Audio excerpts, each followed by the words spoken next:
ప్రభువు నామానికి స్తోత్రం. ప్రతిరోజు వినడం ద్వారా ఒక సంవత్సరానికి బైబిల్ చదవడానికి ఈ ఛానల్ సహాయపడుతుంది. Please subscribe and support. హృదయపూర్వక ధన్యవాదాలు. నేటి వేద భాగం ఎజ్రా గ్రంథము 7వ అధ్యాయము. ఈ సంగతులు జరిగిన పిమ్మట పారసీక దేశపు రాజైన అర్తహషస్త యొక్క ఏలుబడిలో ఎజ్రా బబులోను దేశము నుండి యెరూషలేము పట్టణమునకు వచ్చెను. ఇతడు సెరాయా కుమారుడై ఉండెను. సెరాయా అజర్యా కుమారుడు, అజర్యా హిల్కీయా కుమారుడు, హిల్కీయా షల్లూము కుమారుడు, షల్లూము సాదోకు కుమారుడు, సాదోహు అహీటూబు కుమారుడు, అహీటూబు అమర్యా కుమారుడు, అమర్యా అజర్యా కుమారుడు, అజర్యా మెరాయోతు కుమారుడు, మెరాయోతు జెరహ్యా కుమారుడు, జెరహ్యా ఉజ్జీ కుమారుడు, ఉజ్జీ బుక్కీ కుమారుడు, బుక్కీ అబీషూవ కుమారుడు, అబీషూవ ఫీనెహాసు కుమారుడు, ఫీనెహాసు ఎలియాజరు కుమారుడు, ఎలియాజరు ప్రధాన యాజకుడైన అహరోను కుమారుడు. ఈ ఎజ్రా ఇశ్రాయేలీల దేవుడైన యెహోవా అనుగ్రహించిన మోషే యొక్క ధర్మశాస్త్రమందు ప్రవీణత గల శాస్త్రి. మరియు అతని దేవుడైన యెహోవా హస్తము అతనికి తోడుగా ఉన్నందున అతడు ఏ మనవి చేసినను రాజు అనుగ్రహించును. మరియు రాజైన అర్తహషస్త ఏలుబడి యందు 7వ సంవత్సరమున ఇశ్రాయేలీలు కొందరును, యాజకులు కొందరును, లేవీయులను, గాయకులను, ద్వారపాలకులను, నెతీనీయులను బయలుదేరి యెరూషలేము పట్టణమునకు వచ్చిరి. రాజు ఏలుబడి యందు 7వ సంవత్సరము 5వ మాసమున ఎజ్రా యెరూషలేమునకు వచ్చెను. మొదటి నెల మొదటి దినమందు అతడు బబులోను దేశము నుండి బయలుదేరి తన దేవుని కరుణాహస్తము తనకు తోడుగానున్నందున 5వ నెల మొదటి దినమున యెరూషలేమునకు చేరెను. ఎజ్రా యెహోవా ధర్మశాస్త్రమును పరిశోధించి దాని చొప్పున నడుచుకొనుటకును, ఇశ్రాయేలీలకు దాని కట్టడలను విధులను నేర్పుటకును దృఢ నిశ్చయము చేసుకొనెను. యెహోవా ఆజ్ఞల వాక్యముల యందును ఆయన ఇశ్రాయేలీలకు విధించిన కట్టడల యందును శాస్త్రియు యాజకుడునైన ఎజ్రాకు రాజైన అర్తహషస్త ఇచ్చిన తాకీదు నకలు. రాజైన అర్తహషస్త ఆకాశమందలి దేవుని ధర్మశాస్త్రమందు శాస్త్రియు యాజకుడునైన ఎజ్రాకు క్షేమము మొదలగు మాటలు వ్రాసి ఇలాగు సెలవిచ్చెను. చేతనున్న నీ దేవుని ధర్మశాస్త్రమును బట్టి యూదాను గూర్చియు యెరూషలేమును గూర్చియు విమర్శ చేయుటకు నీవు రాజు చేతను అతని 7 మంత్రుల చేతను పంపబడితివి గనుక మేము చేసిన నిర్ణయమేమనగా, మా రాజ్యమందుండు ఇశ్రాయేలీలలోను వారి యాజకులలోను లేవీయులలోను యెరూషలేము పట్టణమునకు వెళ్ళుటకు మనఃపూర్వకముగా ఇష్టపడు వారెవరో వారందరూ నీతో కూడా వెళ్లవచ్చును. మరియు యెరూషలేములో నివాసము గల ఇశ్రాయేలీల దేవునికి రాజును అతని యొక్క మంత్రులను స్వేచ్ఛగా అర్పించిన వెండి బంగారములను నీవు తీసుకొని పోవలెను. మరియు బబులోను ప్రదేశమందంతటా నీకు దొరకు వెండి బంగారములంతయును జనులను యాజకులను యెరూషలేములోనున్న తమ దేవుని మందిరమునకు స్వేచ్ఛగా అర్పించు వస్తువులను నీవు తీసుకొని పోవలెను. తడవు చేయక నీవు ఆ ద్రవ్యము చేత ఎడ్లను, పొట్టేళ్లను, గొర్రెపిల్లలను, వాటితో కూడా ఉండవలసిన భోజనార్పణలను, పానార్పణలను కొని యెరూషలేమందుండు మీ దేవుని మందిరపు బలిపీఠము మీద వాటిని అర్పించుము. మిగిలిన వెండి బంగారములతో మీ దేవుని చిత్తానుసారముగా నీకును నీ వారికిని యుక్తమని తోచిన దానిని చేయవచ్చును. మరియు నీ దేవుని మందిరపు సేవ కొరకు నీకియ్యబడిన ఉపకరణములను నీవు యెరూషలేములోని దేవుని ఎదుట అప్పగింపవలెను. నీ దేవుని మందిర విషయములో దానమిచ్చుటకై మరి ఏదైనను నీకు కావలసిన ఎడల అది రాజు యొక్క ఖజానాలో నుండి నీకియ్యబడును. మరియు రాజునైన అర్తహషస్త అను నేనే నది అవతలనున్న ఖజానాదారులైన మీకు ఇచ్చు ఆజ్ఞ ఏదనగా, ఆకాశమందలి దేవుని ధర్మశాస్త్రములో శాస్త్రియు యాజకుడునైన ఎజ్రా మిమ్మును ఏదైనా అడిగిన ఎడల ఆలస్యము కాకుండా మీరు దాని చేయవలెను. 1000 తూముల గోధుమలు, 200 మణుగుల వెండి, 300 తూముల ద్రాక్షరసము, 300 తూముల నూనె, లెక్కలేకుండా ఉప్పును ఇయ్యవలెను. ఆకాశమందలి దేవుని చేత ఏది నిర్ణయమాయనో దాని ఆకాశమందలి దేవుని మందిరమునకు జాగ్రత్తగా చేయింపవలసినది. రాజు యొక్క రాజ్యము మీదికిని అతని కుమారుల మీదికిని కోపమెందుకు రావలెను?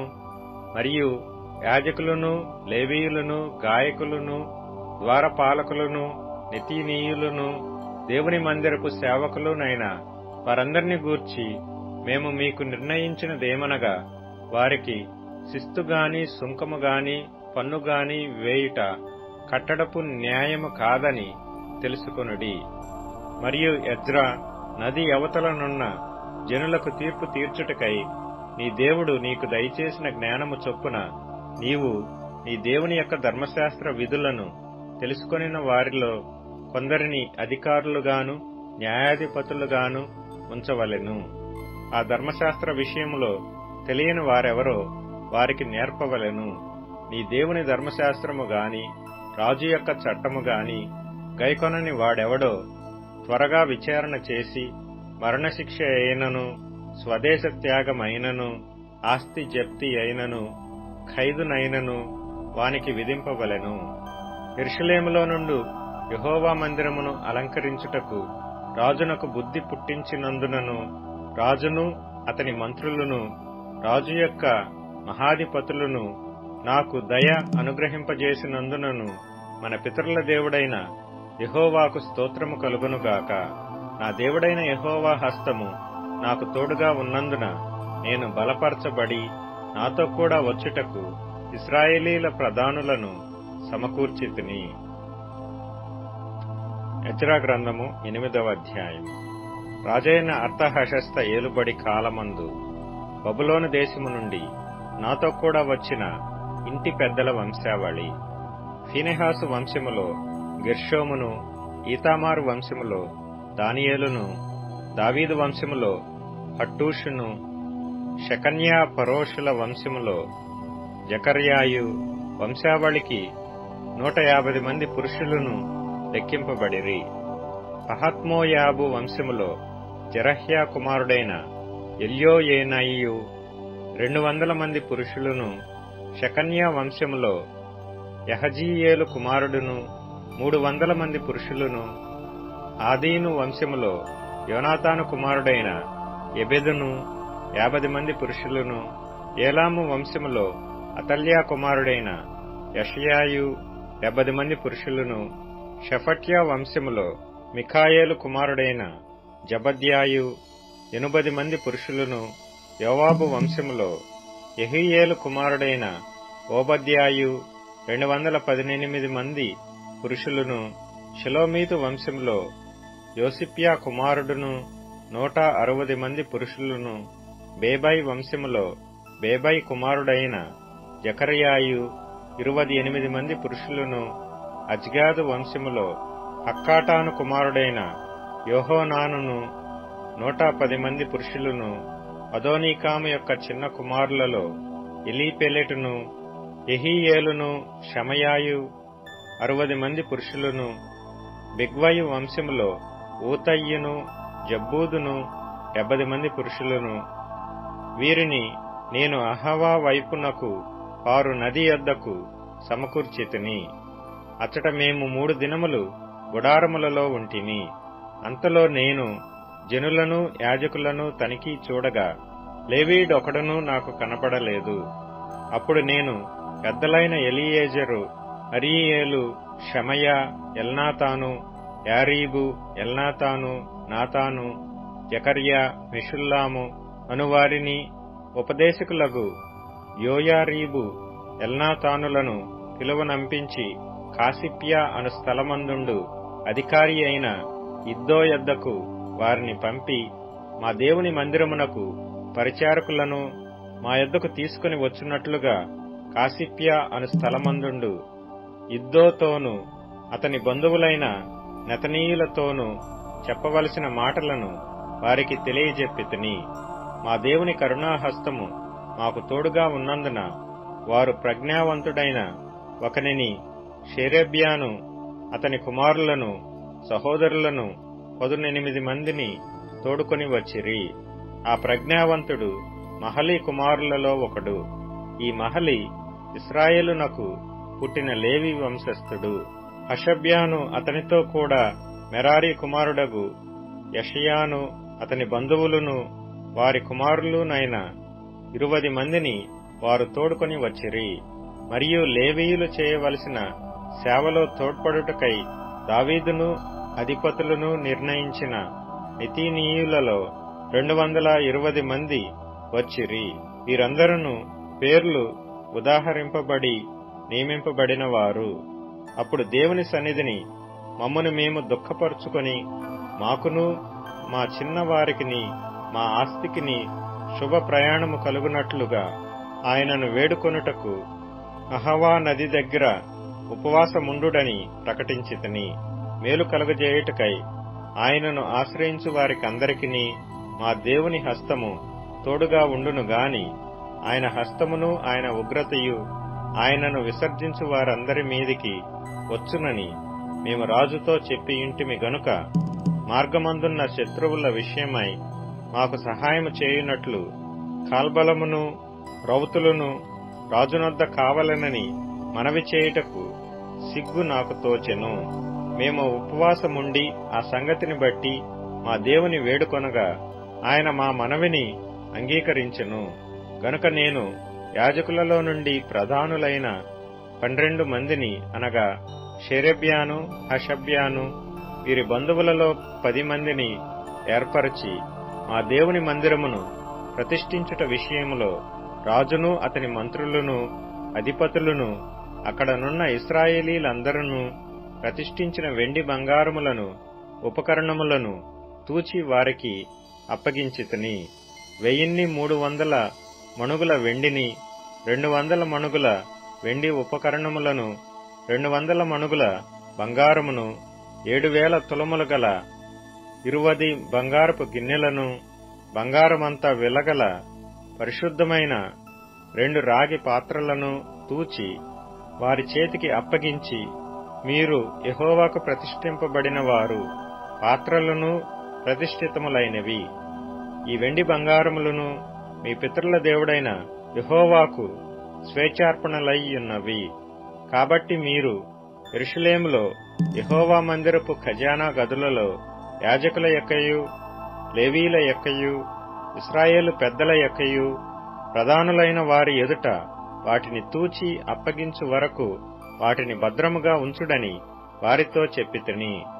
కాబట్టి యాజకులను లేవీయులను వాటి ఎత్తు ఎంతో తెలుసుకొని యెరూషలేములోనున్న మన దేవుని మందిరమునకు కొనిపోవుటకై ఆ వెండి బంగారములను పాత్రలను తీసుకొనిరి. మేము మొదటి నెల 12వ దినమందు యెరూషలేమునకు వచ్చుటకై అహవా నది నుండి బయలుదేరగా మా దేవుని హస్తము మాకు తోడుగా నుండి శత్రువుల చేతిలో నుండి, మార్గమందు పొంచియున్న వారి చేతిలో నుండి మమ్మను తప్పించినందున మేము యెరూషలేమునకు వచ్చి 3 దినములు అక్కడ బస చేసితిమి. 4వ దినమున వెండి బంగారములను పాత్రలను మా దేవుని మందిరమందు యాజకుడైన ఊరియా కుమారుడైన మెరేమోత్ చేత తూనిక వేయబడెను. అతనితో కూడా ఫీనెహాసు కుమారుడైన ఎలియాజరు ఉండెను. వీరితో లేవీయులైన యేషూవ కుమారుడైన యోజాబాదును, బిన్నూయు కుమారుడైన నోవద్యాయును కూడా ఉండిరి. సంఖ్య చొప్పునను ఎత్తు చొప్పునను అన్నిటినీ సరిచూచిన తరువాత వాటి ఎత్తు ఎంతైనది లెక్కలలో వ్రాసిరి. మరియు చెరలోనికి కొనిపోబడిన వారికి పుట్టి చెర నుండి విడుదల నొంది తిరిగి వచ్చిన వారు ఇశ్రాయేలీల దేవునికి దహన బలులు అర్పించిరి. ఇశ్రాయేలీలందరి కొరకు 12 ఎడ్లను, 96 పొట్టేళ్లను, 77 గొర్రె పిల్లలను, పాప పరిహారార్థ బలిగా 12 మేకపోతులను తెచ్చి అన్నిటినీ దహన బలిగా యెహోవాకు అర్పించిరి. వారు రాజు యొక్క నిర్ణయములను రాజు యొక్క సేనాధిపతులకును నది యువతలనున్న అధికారులకును అప్పగించిన తరువాత వీరు జనులకును దేవుని మందిరపు పనికిని సహాయము చేసిరి. యోహాను సువార్త 6వ అధ్యాయం. అటు తరువాత యేసు తిబెరియ సముద్రము అనగా గలిలయ సముద్రము దాటి అద్దరికి వెళ్ళెను. రోగుల ఎడల ఆయన చేసిన సూచక క్రియలను చూచి బహుజనులు ఆయనను వెంబడించిరి. యేసు కొండ ఎక్కి అక్కడ తన శిష్యులతో కూడా కూర్చుండెను. అప్పుడు పస్కా అను యూదుల పండుగ సమీపించెను. కాబట్టి యేసు కనులెత్తి బహుజనులు తన యొద్దకు వచ్చుట చూచి, వీరు భుజించుటకు ఎక్కడి నుండి రొట్టెలు కొని తెప్పింతమని ఫిలిప్పునడిగెను గాని ఏమి చేయనయుండెనో తానే ఎరిగియుండి అతనిని పరీక్షించుటకు అలాగడిగెను. అందుకు ఫిలిప్పు, వారిలో ప్రతివాడును కొంచెము కొంచెము పుచ్చుకొనుటకైనను 200 దీనారముల రొట్టెలు చాలవని ఆయనతో చెప్పెను.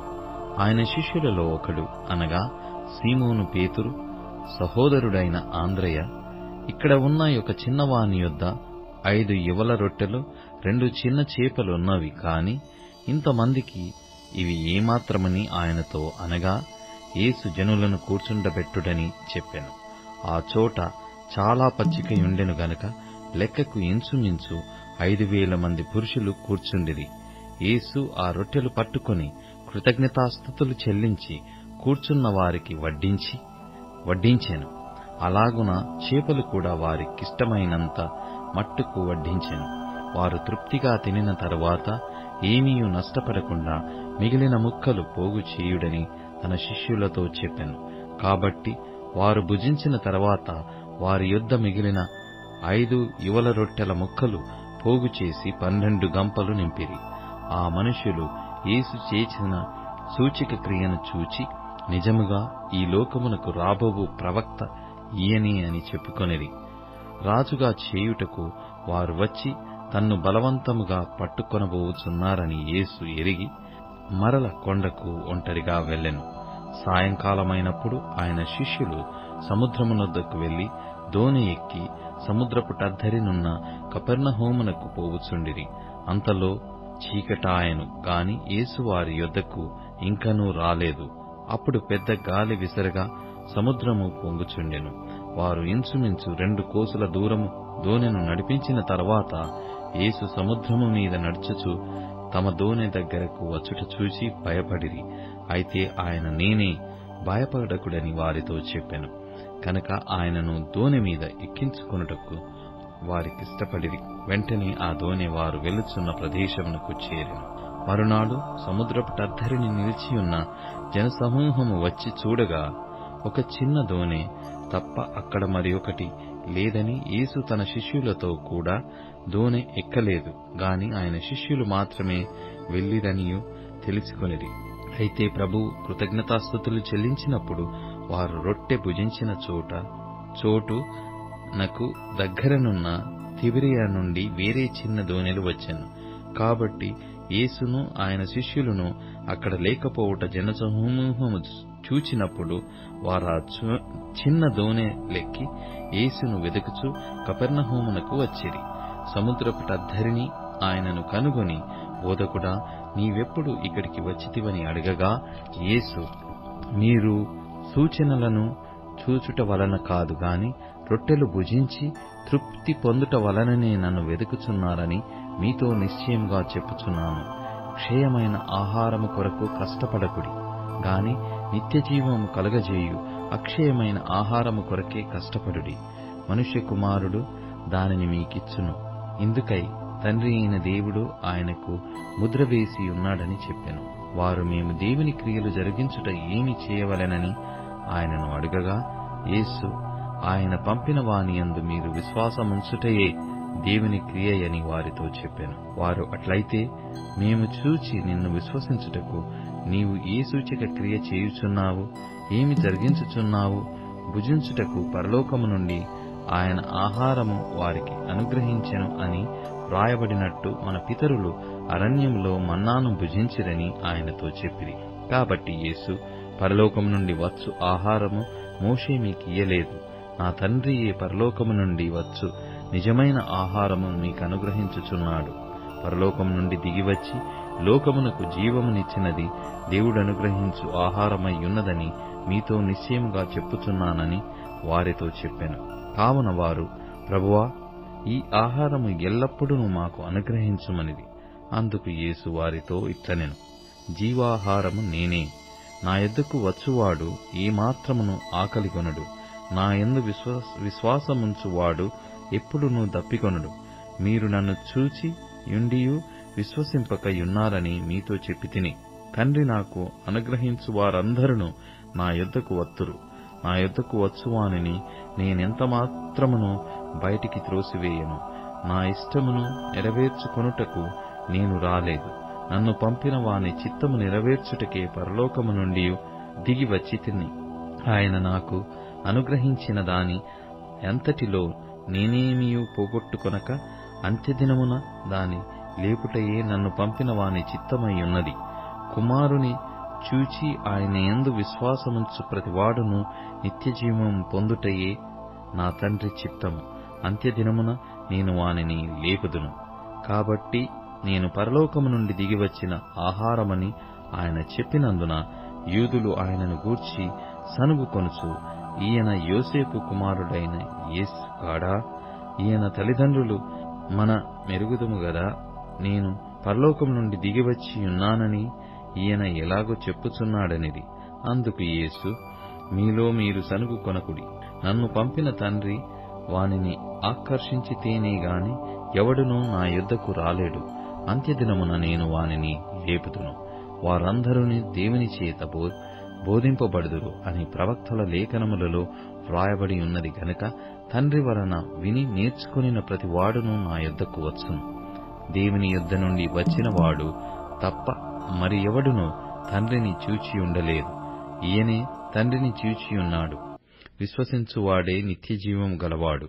జీవాహారము నేనే. మీ పితరులు అరణ్యములోనున్నారు. తినినను చనిపోయిరి. దీనిని తినువాడు చావకుండునట్లు పరలోకం నుండి దిగివచ్చిన ఆహారమిదే. పరలోకం నుండి దిగివచ్చిన జీవాహారమును నేనే. ఎవడైనను ఈ ఆహారము భుజించితే వాడెల్లప్పుడూ జీవించును. మరియు నేనిచ్చు ఆహారము లోకమునకు జీవము కొరకైన నా శరీరమే అని మీతో నిశ్చయముగా చెప్పుచున్నానెను. యూదులు ఈయన తన శరీరమును ఎలాగు తిననీయగలడని ఒకనితో ఒకడు వాదించిరి. కావున యేసు ఇట్లనెను, మీరు మనుష్య కుమారుని శరీరము తిని ఆయన రక్తము త్రాగితేనే గాని మీలో మీరు జీవము గలవారు కారు. నా శరీరము తిని నా రక్తము త్రాగువాడే నిత్యజీవము గలవాడు. అంత్యదినమున నేను వానిని లేపుదును. నా శరీరము నిజమైన ఆహారమును, నా రక్తము నిజమైన పానమునై ఉన్నది. నా శరీరము తిని నా రక్తము త్రాగువాడు నా యందును, నేను వాని యందును నిలిచియుందుము. జీవము గల తండ్రి నన్ను పంపెను గనుక నేను తండ్రి మూలముగా జీవించుచున్నట్టే నన్ను తినువాడును నా మూలముగా జీవించును. ఇదే పరలోకం నుండి దిగివచ్చిన ఆహారము. పితరులు మన్నాను తినియు చనిపోయినట్టు కాదు. ఈ ఆహారము తినువాడు ఎల్లప్పుడూ జీవించునని నిశ్చయముగా మీతో చెప్పుచున్నానెను.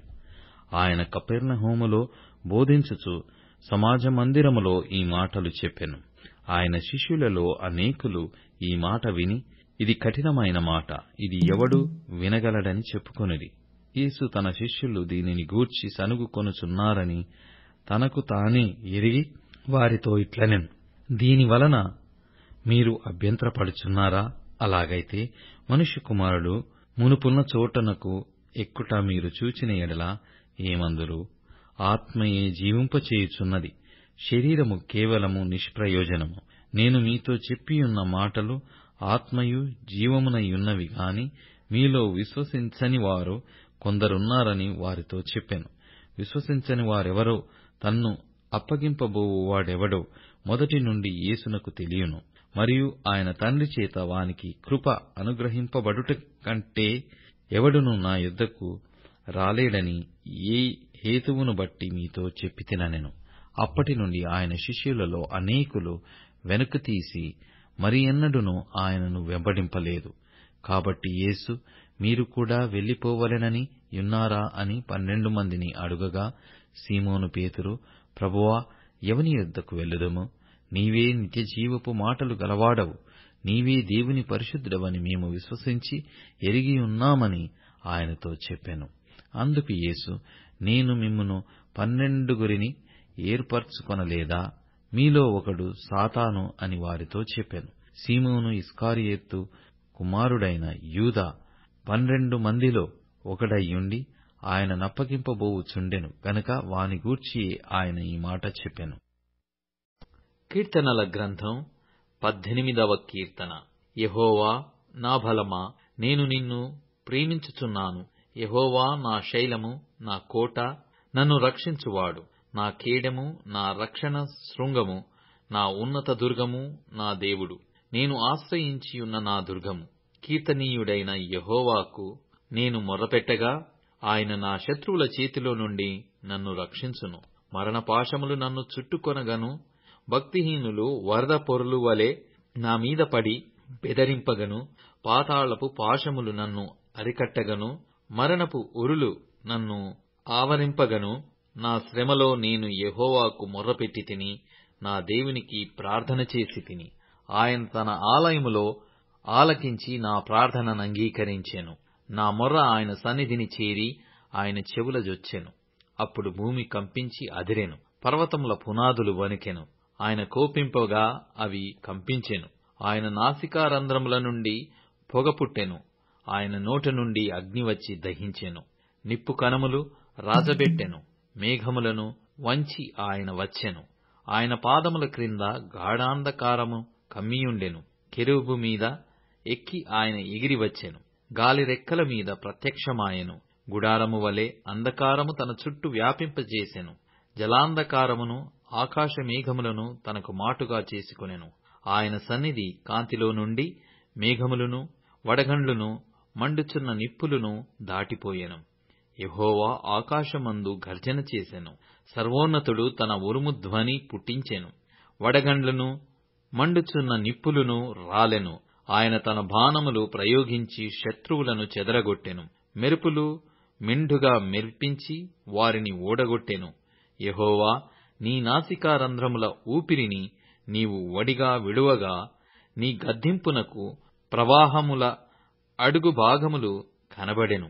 భూమి పునాదులు బయలుపడెను. ఉన్నత స్థలము నుండి చెయ్యి చాపి ఆయన నన్ను పట్టుకొనెను. నన్ను పట్టుకొని మహాజలరాశులలో నుండి తీసెను. బలవంతులగు పగవారు నన్ను ద్వేషించువారు నాకంటే బలిష్ఠులయ్యుండగా వారి వశము నుండి ఆయన నన్ను రక్షించెను. ఆపత్కాలమందు వారు నా మీదికి రాగా యెహోవా నన్ను ఆదుకొనెను. విశాలమైన స్థలమునకు ఆయన నన్ను తోడుకొని వచ్చెను. నేను ఆయనకు ఇష్టుడను గనక ఆయన నన్ను తప్పించెను. నా నీతిని బట్టి యెహోవా నాకు ప్రతిఫలమిచ్చెను, నా నిర్దోషత్వమును బట్టి నాకు ప్రతిఫలమిచ్చెను. యెహోవా మార్గములను నేను అనుసరించుచున్నాను. భక్తిహీనుడనై నేను నా దేవుని విడిచిన వాడను కాను. ఆయన న్యాయవిధులన్నిటినీ నేను లక్ష్యపెట్టుచున్నాను. ఆయన కట్టడలను త్రోసివేసిన వాడను కాను. దోషక్రియలు నేను చెయ్యనొల్లకుంటిని. ఆయన దృష్టికి నేను యథార్థుడనైతిని. కావున యెహోవా నేను నిర్దోషిగా నుండట చూచి తన దృష్టికి కనబడిన నా చేతుల నిర్దోషత్వమును బట్టి నాకు ప్రతిఫలమిచ్చెను. దయగలవారి ఎడల నీవు దయ చూపించుదువు, యథార్థవంతుల ఎడల యథార్థవంతుడుగా నుందువు. సద్భావము గలవారి ఎడల నీవు సద్భావము చూపుదువు, మూర్ఖుల ఎడల నీవు వికటముగా నుందువు. శ్రమపడు వారిని నీవు రక్షించెదవు, గర్విష్ఠులకు విరోధివై వారిని అణిచివేసెదవు. నా దీపము వెలిగించువాడవు నీవే. నా దేవుడైన యెహోవా చీకటిని నాకు వెలుగుగా చేయును. నీ సహాయము వలన నేను సైన్యమును జయింతును. నా దేవుని సహాయము వలన ప్రాకారమును దాటుదును. దేవుడు యథార్థవంతుడు, యెహోవా వాక్కు నిర్మలము. తన శరణు జొచ్చు వారికందరికీ ఆయన కేడెం. యెహోవా తప్ప దేవుడేడి? మన దేవుడు తప్ప ఆశ్రయ దుర్గమేది? నాకు బలము ధరింపజేయువాడు ఆయనే, నన్ను యథార్థ మార్గమున నడిపించువాడు ఆయనే. ఆయన నా కాళ్ళు జింక కాళ్ల వలె చేయుచున్నాడు, ఎత్తైన స్థలముల మీద నన్ను నిలుపుచున్నాడు. నా చేతులకు యుద్ధము చేయ నేర్పువాడు ఆయనే. నా బాహువులు ఇత్తడి విల్లును ఎక్కుపెట్టును. నీ రక్షణ కేడెమును నీవు నాకందించుచున్నావు. నీ కుడిచెయ్యి నన్ను ఆదుకొనెను. నీ సాత్వికము నన్ను గొప్పచేసెను. నా పాదములకు చోటు విశాలపరిచితివి. నా చీల మండలు బెణకలేదు. నా శత్రువులను తరిమి పట్టుకొందును. వారిని నశింపజేయు వరకు నేను తిరగను. వారు నా పాదముల క్రింద పడుదురు. వారు లేవలేకపోవునట్లు నేను వారిని అణగద్రొక్కుదును. యుద్ధమునకు నీవు నన్ను బలము ధరింపజేసితివి. నా మీదికి లేచిన వారిని నా క్రింద అణిచివేసితివి. నా శత్రువులను వెనుకకు నీవు మల్ల చేసితివి. నన్ను ద్వేషించు వారిని నేను నిర్మూలము చేసితిని. వారు మొర్రపెట్టిరి గాని రక్షించువాడు లేకపోయెను. యెహోవాకు వారు మొర్రపెట్టుదురు గాని ఆయన వారికుత్తరమియ్యకుండును. అప్పుడు గాలికి ఎగురు ధూళివలె నేను వారిని పొడిగా కొట్టితిని. వీధుల పెంటను ఒకడు పారబోయునట్లు నేను వారిని పారబోసితిని. ప్రజలు చేయు కలహములలో పడకుండా నీవు నన్ను విడిపించితివి. నన్ను అన్యజనులకు అధికారిగా చేసితివి. నేను ఎరగని ప్రజలు నన్ను సేవించెదరు. నా మాట చెవిని పడగానే వారు నాకు విధేయులగుదురు. అన్యులు నాకు లోబడినట్లు నటించుదురు.